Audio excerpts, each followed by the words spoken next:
So good afternoon to one and all present here.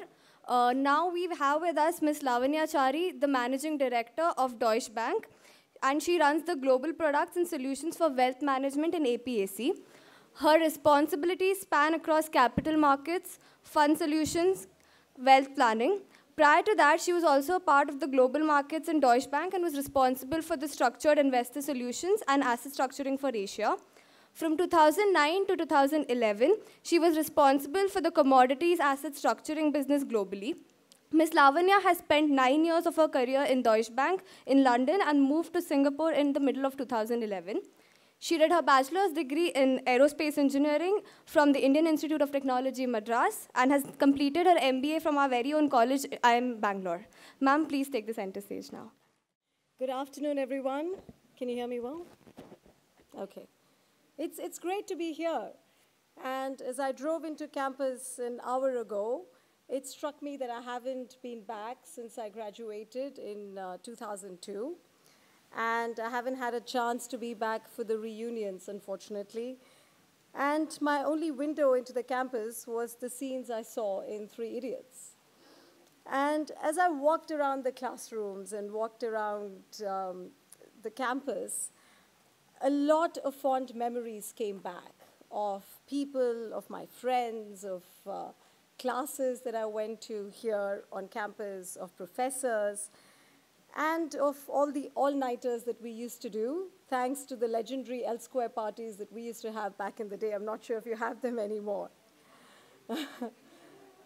Maybe you should vote to get them back. But anyway, so let me introduce myself. I'm Lavanya Chari, a managing director in Deutsche Bank based in Singapore.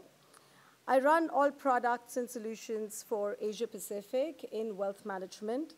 And in case that sounds like Greek and Latin, I will explain what that means during the course of my talk as I talk to you about my career and explain how I've adapted to various changes in the banking industry during what has been a roller coaster ride, to say the least.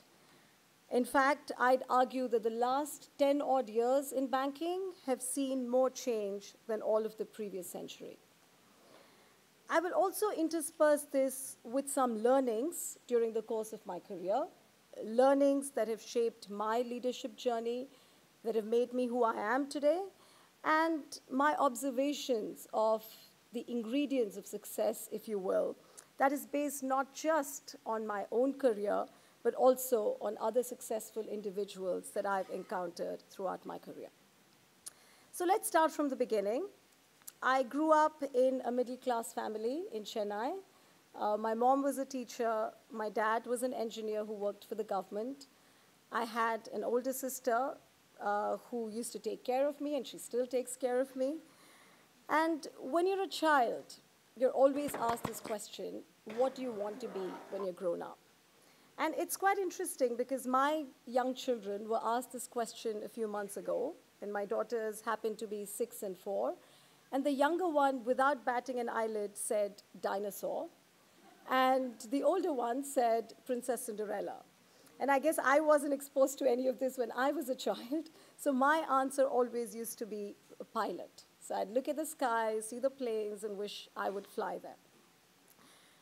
But then when I reached high school, I think reality sort of set in. And at that point of time in India, there weren't many legitimate options. And I came to the conclusion that I had to become either a doctor or an engineer. And whilst I didn't know what I wanted to be, I knew what I did not want to be, and that was a doctor. And even though my dad wanted me to be one. So I did what everyone else did back then, which was write the IIT JEE exams. I got through, and I picked the stream that was closest to being a pilot, aerospace engineering. And after 4 amazing years in IIT Madras, I had the option of either going to Stanford to pursue a master's in aerospace engineering or to come here. And I opted for the latter, and as they say, the rest is history. A batchmate of mine from IIT works in NASA. Another friend that I met recently is a professor in MIT. But I haven't, even for a single moment, regretted my decision to pick IIM IIM Bangalore over Stanford. And when I joined IIM Bangalore in 2000, I had no idea which field I wanted to be in. Frankly, I didn't know much about marketing or accounting or any field, and I was just telling ma'am and a few others, and I went through my first accounting class, and I was like, why do assets have to be equal to liabilities? But anyway, I got through that phase, and during the internship program, I was fortunate to get an internship with Lehman Brothers in Tokyo. So I spent 2 months in Tokyo, and I absolutely loved it. That's when I realized that I enjoyed finance. I enjoyed banking, and I wanted to make a career in banking. The final placements for my year happened just a few months after the equity market crash of 2001. So it wasn't a very pleasant time, unfortunately. But I was fortunate enough to get a job with Deutsche Bank. And I was asked which city I wanted to work in, which part of the world. And I had a fascination for England based on my childhood reading of English literature. So my first choice happened to be London. I joined global markets. Now, within investment banking, there are two main divisions. There's corporate finance, and then there's global markets. So global markets consists of sales, trading, structuring, and research for institutional clients, who are typically private banks, asset managers, insurance companies, hedge funds, and so forth. My arrival in London coincided with an extremely cold winter, which is not great for someone who grew up in Chennai, and difficult times for markets, unfortunately. I joined rate structuring, which was highly coveted back then. It involved creating and marketing structured solutions for institutional clients. It was an extremely steep learning curve at that point in time, and I have to say that for the first few months, it was very intimidating to be on the trading floor where the culture was extremely aggressive. In fact, I struggled to fit in right at the beginning, and my first year-end performance evaluation, which happened a few months into my job, wasn't actually great. And I was extremely disappointed, to say the least. And for a moment, I wondered if that was the right place for me, if I was in the right job, the right industry, the right field. But then I took it on the chin, and I made changes based on the feedback that I got, changes that I needed to make. And that is incredibly important and a lesson that has stayed with me to this day. We all fail at some point of time in our lives. And we may fail at getting what we want, or we may fail to live up to our own standards that we set for ourselves. But what is important is that it is entirely possible to turn that failure into success. In fact, one of my favorite quotes is by Winston Churchill, which says, "Success consists of going from failure to failure without a loss of enthusiasm." And a small segue here. I met a client recently who runs a very successful business in North Africa. He's worth several billions. And that family has lost their entire fortune multiple times due to political unrest in the countries that they lived in. And every single time, they rebuilt it back from scratch. And there are many such examples in life, in the world. In fact, Harry Potter, one of the most successful book series of all times, wouldn't exist had it not been for the perseverance of J.K. Rowling. She got 12 rejection letters before her story was finally accepted by a publisher. And this kind of perseverance and the ability to get up and go on after failure is what defines your character, and that's exactly what Winston Churchill was alluding to. Now back to myself. After that initial phase, I thrived on the trading floor. I started enjoying my work a lot. I liked my colleagues, and I made great friends.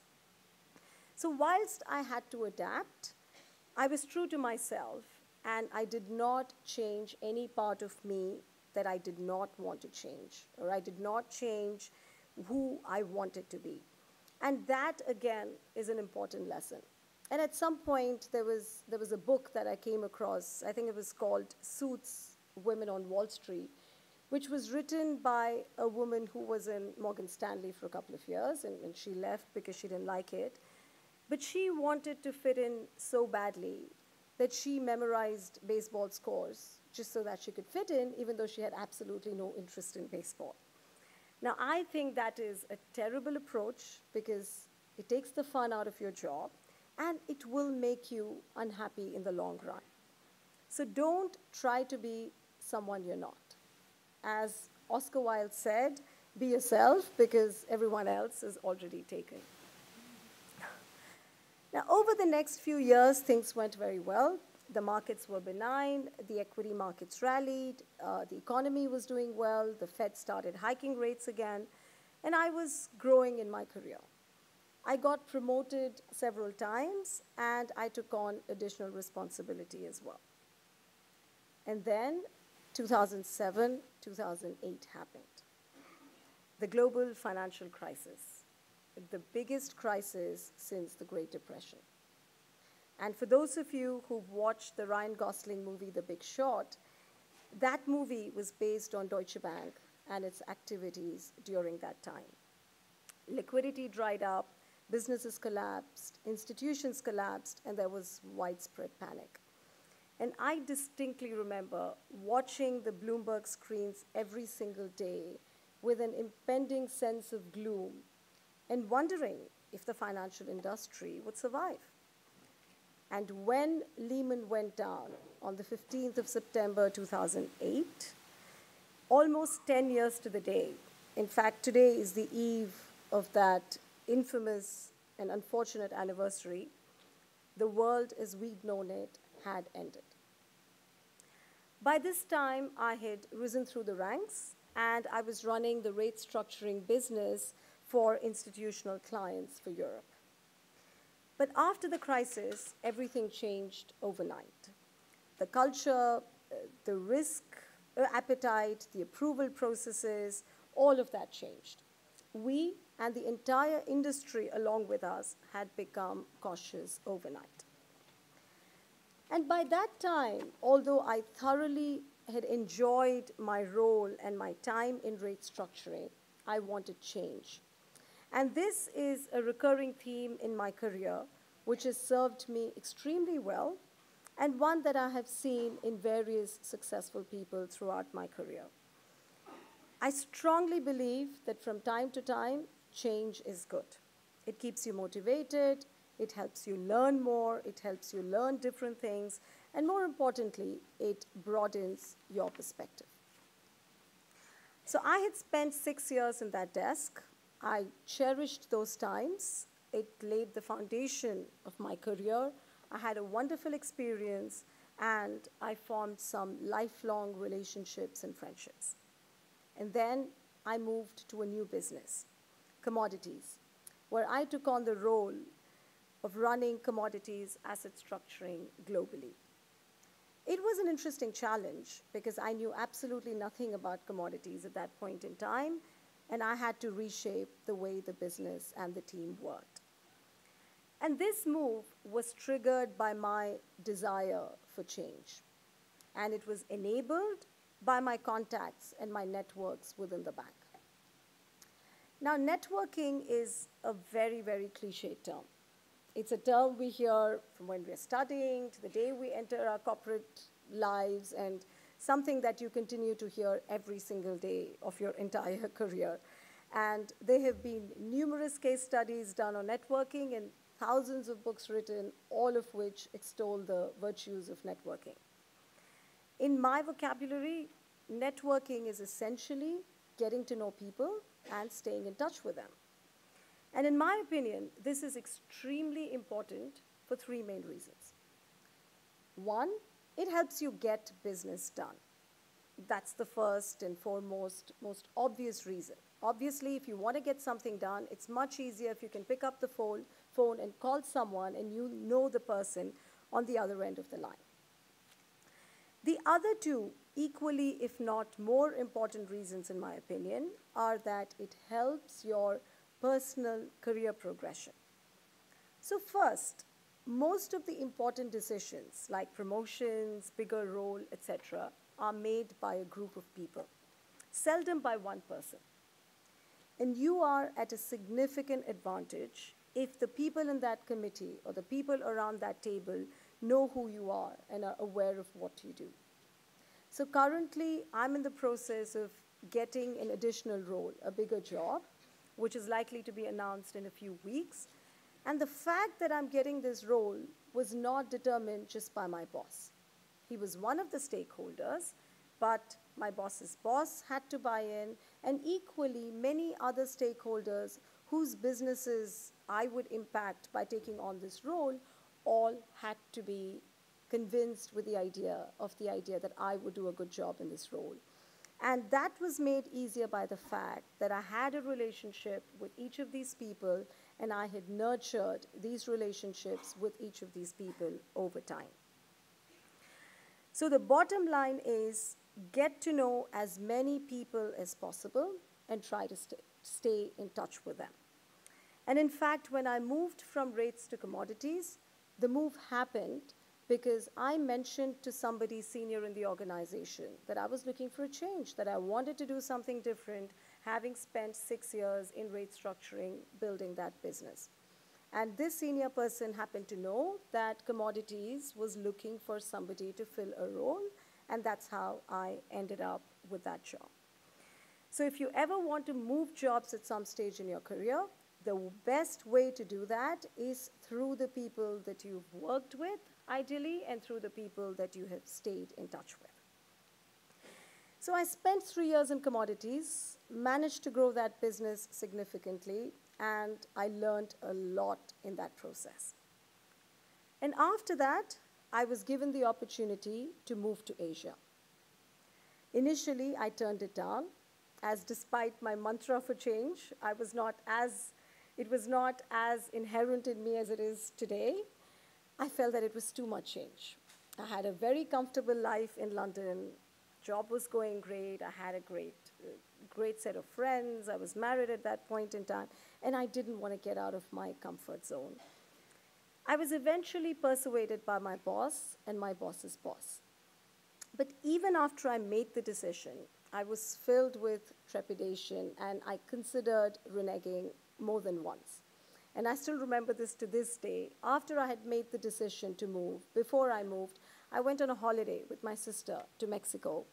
And the last day of the holiday, I spent the entire day crying because I was wondering why I had made this decision, and I did not want to leave London. But now I can categorically say that this was one of the best decisions I have ever made in my life. And this is for several reasons, both on the professional front and the personal front. When I moved, Europe was in the throes of a crisis once again. The European sovereign crisis was ongoing, with Greece being in a particularly bad shape.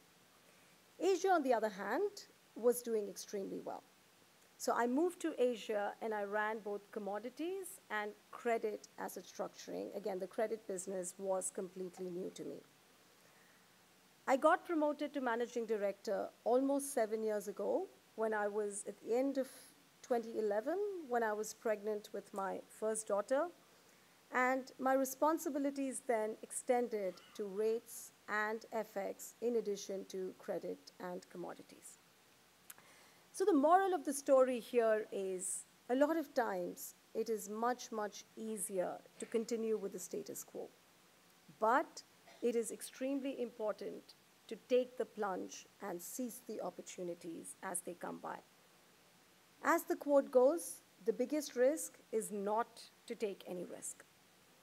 And scientific research has proven categorically that human beings in general regret inaction, the things that we don't do, much more than the things we end up doing, even if they don't turn out exactly how we want them to turn out. An example is a very close friend of mine and an ex-colleague who was a very senior person in Deutsche Bank, left his extremely well-paying job to go and set up his own company. And he is now running a very, very successful non-banking financial corporation in India. And clearly, that is a risk that is paid off. Take calculated risks, however. If you love the view from the airplane, don't just jump off to get a better view. But if it's a skydive with a parachute, absolutely, take the chance. And on a completely different note, I thoroughly enjoyed skydiving when I did it in New Zealand over a beautiful lake in a small town called Wanaka.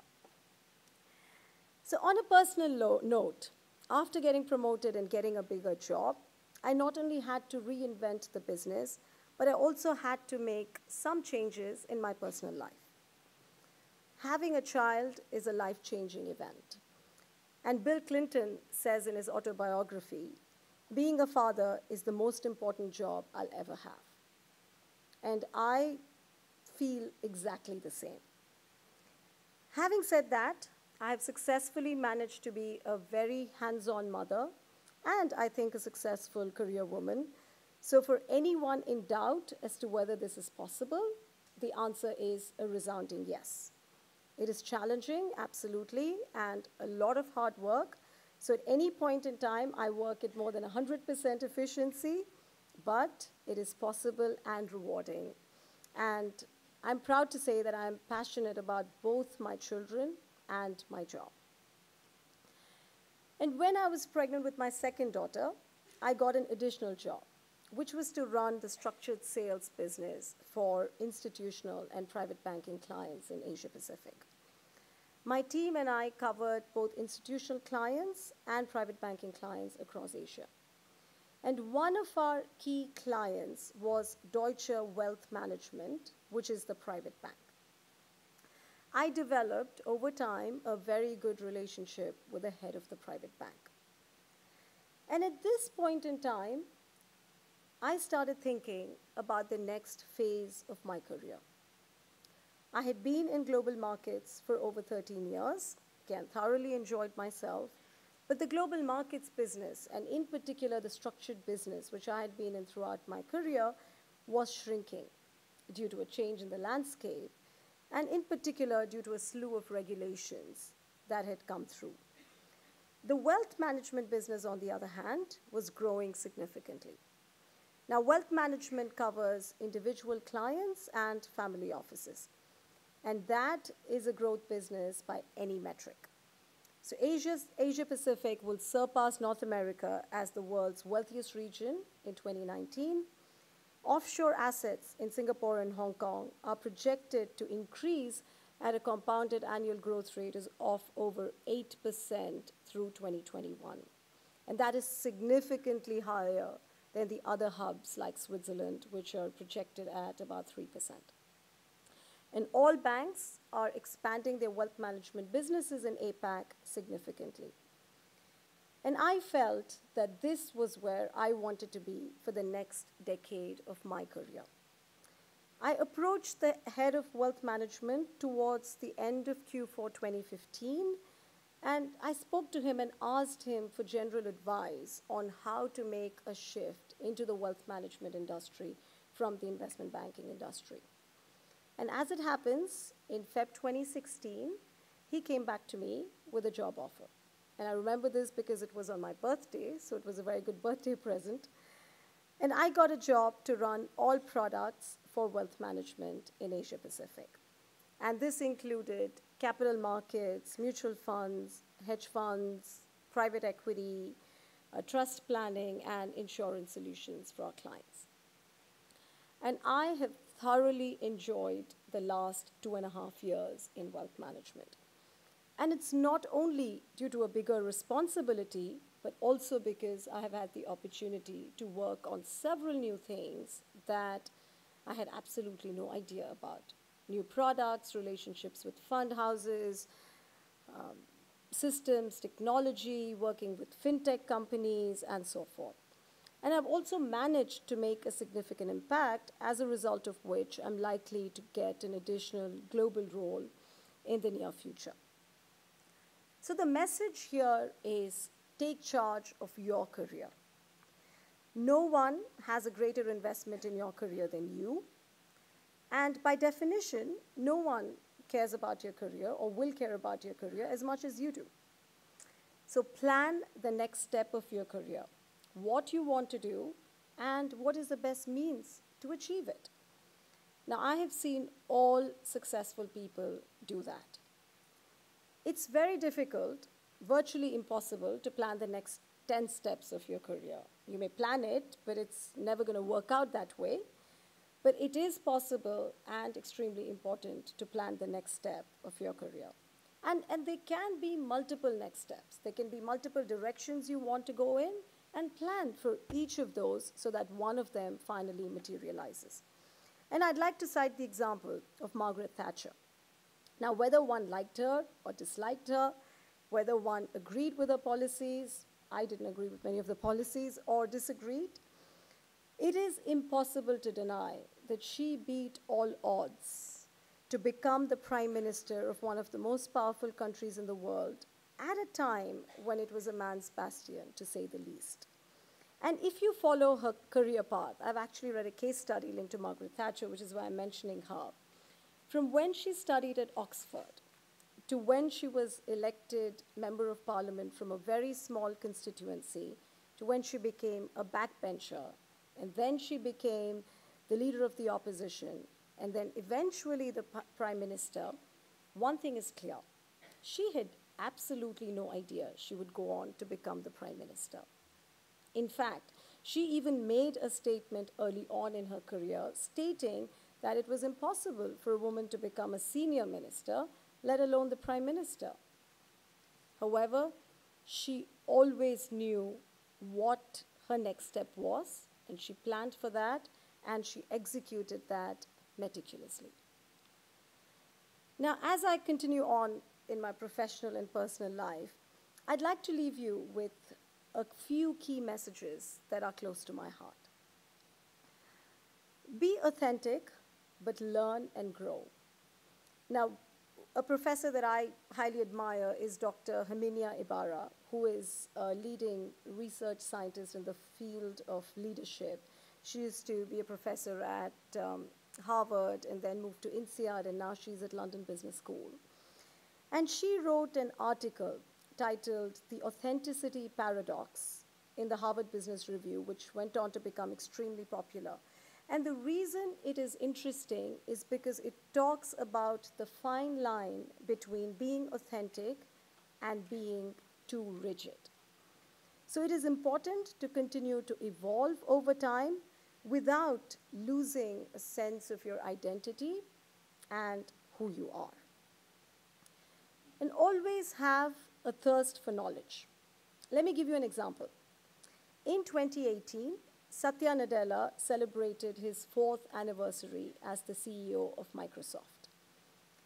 And under his stewardship, in those 4 years, Microsoft has gone from a Windows-centric lumbering giant to a $700 billion market cap tech company whose strategic bets on artificial intelligence and cloud computing paid off significantly. And after a decade of flat growth under his predecessor, the company's share price soared to an all-time high. How did he do it? The first thing he focused on was changing the culture of the company from a fixed mindset to a growth mindset. A dynamic learning culture where everyone is comfortable learning new things and making mistakes in the process. So that essentially made all the difference. Have a growth mindset, not a fixed mindset. Do something you enjoy and you like and think you will be good at in your career. As Albert Einstein said, if you judge a fish by its ability to climb a tree, it will live its whole life believing that it is stupid.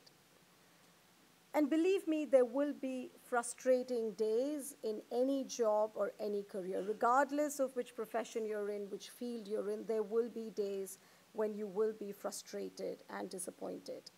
But if it's something you enjoy and believe in, it does make the ride smoother. And one definition of happiness that I came across recently is that happiness is a combination of pleasure and purpose. And I fully subscribe to that view. Work hard, have purpose in your life, figure out what you want to do, a sense of purpose. Equally, enjoy the pleasure of watching a beautiful sunset or having a drink with your friends. And that brings me to the next point about success and happiness. There are many definitions of success, and that differs for each of us, because each of us has different aspirations and we have different views of what we want to get out of our careers and our lives. My suggestion is adopt a holistic approach to life that takes into account not just your career. Your career is obviously a very, very important component of it, but also takes into account your family, your friends, your hobbies, your passions, so that you try to lead a fulfilling and a rich life across all aspects. We are all very privileged. Now, I certainly consider myself to be. I've worked extremely hard to get to where I am, but I am in a very, very fortunate position today. And it is important for all of us at some point in time to think about giving back to society in whatever way we can. Try to help those less fortunate than ourselves. And finally, have fun. Do the things that make you happy. As Richard Branson said, you will attract all the success in the world just by being happy. The world is your oyster. You guys have your whole lives ahead of you. So enjoy every moment and build enriching lives for yourselves. Thank you. Would you have any questions? I'm happy to take questions, if any.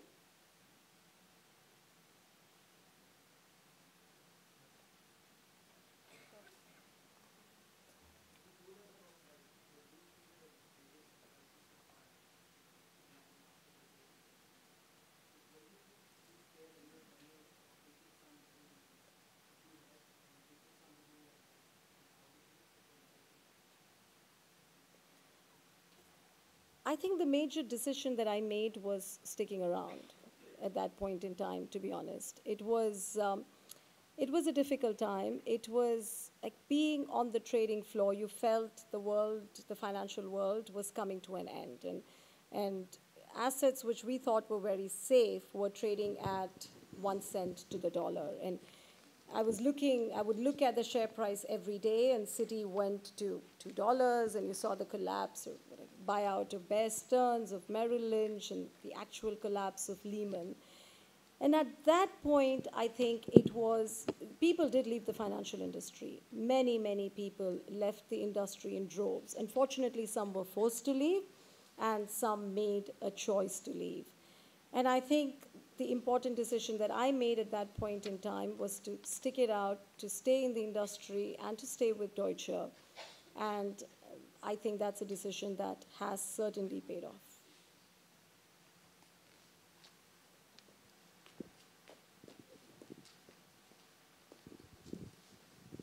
Ma'am, being in the global markets operations of Deutsche Bank, how were you able to manage your family along all these years along with your job? It's an interesting question because I can guarantee you it has not been easy. I have at least 2 full-time jobs, at least that's what I feel like. But I think what I did and what I have decided to do is to set my own schedule. And what I mean by that is I will still work as hard as I did before, and my work will not be compromised, but when I'm not traveling, I leave the office at a certain time, come what may, and I go home and take the calls. Like recently, I have a new boss, and who I really, really like, and he's based in London. And I happen to have calls at night, 8 p.m. to 10 p.m. almost every day or every other day. And he was like, why don't you do it on VC? I'd like to be able to see you in the office. And I said, there's absolutely no way I'm doing that. And again, it's about setting boundaries. Just like in life, each of us needs to learn to set boundaries at work too. And I think what is important is that if people notice that you are still as passionate about your job and you're still doing a great job, then they don't really care that much. It is important that the work doesn't suffer, but you figure out ways of managing around it. So I go home, I put the kids to bed, I have dinner with them. Once they sleep, yeah, I do calls, and sometimes I do calls when they're awake, but they're playing. I'm on mute, and I unmute myself when I need to speak. And there have been interesting instances as well. And for instance, I dialed into a global call at 7 p.m., and I thought I was in mute. And I clearly wasn't. My daughter says, "Mama, I'm very hungry." And everyone heard it, and my boss says, "Looks like you have more important things to take care of." So the point is, people, in a very nice way, so the point is people do understand, and I have made sure that I'm there for the kids, and when I travel, I send them videos, and I WhatsApp video calls with them, etc., do whatever it takes, but I strongly believe that it is possible to be a good parent. And this is not just for women, it's also for men who become fathers and want to be involved in the upbringing of their kids. I strongly believe it is possible to be a good parent and do well in your career. It's hard, very hard, but possible.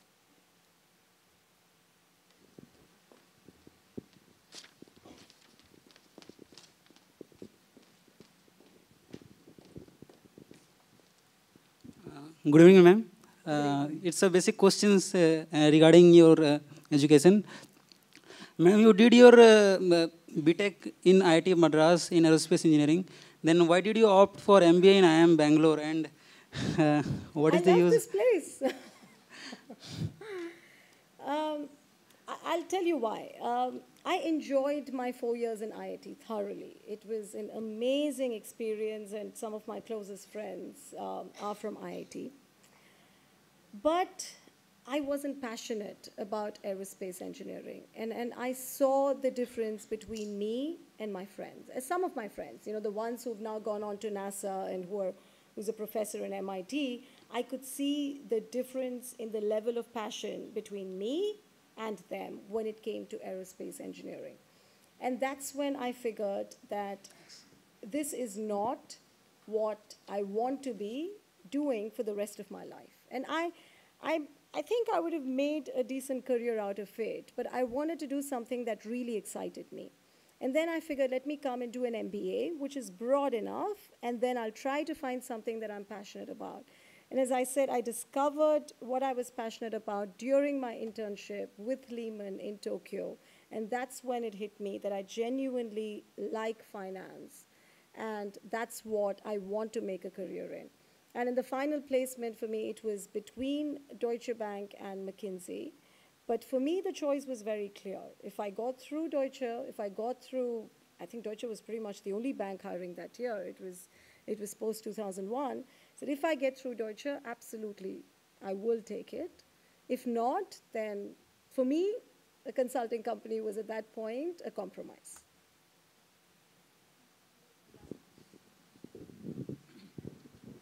Ma'am, I want to know, can you please provide your insights on developing and nurturing professional relationships and maintaining them? There are many ways of doing it. See, first of all, when you work with people, get to know them. Try to get to know them and have a genuine interest in other people, not just because he or she happens to sit next to you. And I think that is extremely important, just being genuinely interested in the people you work with, because that comes across. And as I said, you know, some of the people that I talk about as people who are within my network are actually my friends, people I've worked with but who've become friends who I'm fond of and are fond of me because we've worked together over the years.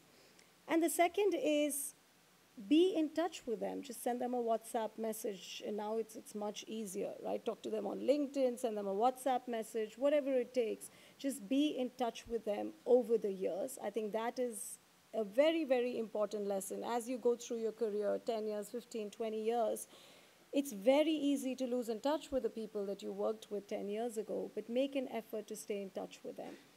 And apart from that, when it comes to your career, when you all start working and when you enter the workforce, ensure that the relevant people are aware of the work that you're doing. Because you may sit in a corner, work in an ivory tower, and hope that people will notice you or people will know what you're doing. So I'm not telling you to blow your own trumpet, but it is very important that your boss, all the relevant stakeholders, as I said, there's always multiple stakeholders. It's important that you keep them apprised of what you're actually doing and the good work that you're doing.